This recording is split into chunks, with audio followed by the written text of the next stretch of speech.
Nos rencontres nous ont amenés à réaliser que c'est autant une perte culturelle pour l'île qu'une perte purement biologique. Les tortues marines, il suffit de parler à tous les gramounes ou tous les marmailles, c'est-à-dire tous les vieux et tous les jeunes créoles de la Réunion, font partie de la culture du Réunionnais, quoi.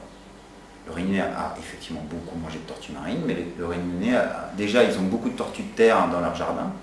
Et ils ont une culture tortue marine qui n'est pas négligeable et elles font partie de leur patrimoine, quoi. C'est plus seulement que de la conservation, ça rentre aussi pour moi dans un côté patrimoine socio-culturel, quoi. Et ça, c'est des éléments importants de plus en plus, où on a de l'érosion de la biodiversité, mais on a de l'érosion des cultures aussi, quoi. Pourtant, il n'est pas trop tard pour réparer les erreurs du passé. Il y avait le potentiel de tortue en mer. Normalement, les tortues auraient dû venir prendre sur les plages, et pourtant, elles ne venaient pas.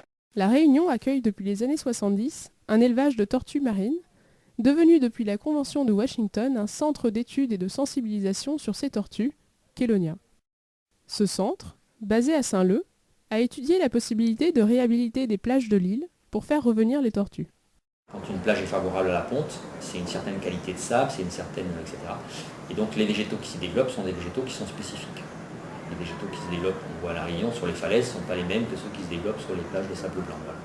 Donc on s'est dit, à ce moment-là, puisque la végétation littorale de La Réunion a pratiquement disparu, essayons de réimplanter cette végétation littorale originelle, enfin, endémique et indigène de La Réunion, sur une plage pilote, voilà, pour voir si effectivement ça ne va pas faire revenir les tortues sur cette plage-là. Un des facteurs qui font que la tortue va choisir de pondre là plutôt que là, c'est la plume olfactive. C'est-à-dire que souvent, on le voit, quand on est sur les plages au coucher de soleil, et que la marée est bonne pour qu'elle monte dans la foulée, on s'assoit sur la plage et vous allez voir les tortues qui sont à 2 mètres du bord qui sortent la tête de l'eau et qui avancent, qui patrouillent la plage en sortant la tête de l'eau. Et en fait, très probablement, là, elles cherchent, elles hument, elles utilisent leur plume olfactive pour se dire tiens là c'est un bon endroit, ou potentiellement, ou tiens là il n'est pas bon, celui-là j'y vais pas. Ces plantes attirent les tortues car elles offrent certaines caractéristiques intéressantes. Thierry, guide à Kélonia, nous détaille leur action. Pour le moment, on va retenir l'intérêt de ces deux plantes, le manioc de mer et le velouté. Ces plantes, ce sont des plantes qui vont protéger la plage déjà. Une tortue peut venir prendre une plage, comme on l'a dit tout à l'heure. Ce sont des plantes qui protègent la plage contre l'érosion liée aux vagues. Les racines qui sont ancrées, qui protègent contre les grosses vagues. La frondaison, le sommet si vous voulez, protège contre le vent. Ce sont des plantes qui vont protéger également les dunes de sable.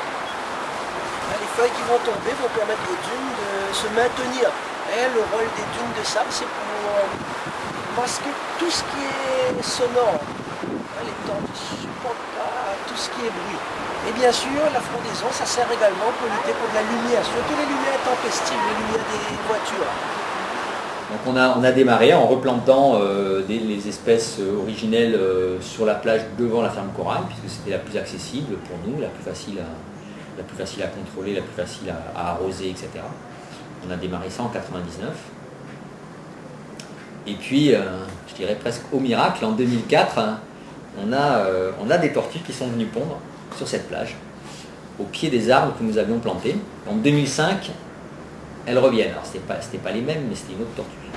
Voilà. Qu'en 2007, on a encore des pontes. Voilà. Donc, a priori, quand même, il y a une forte présomption que ça ait contribué au retour des tortues.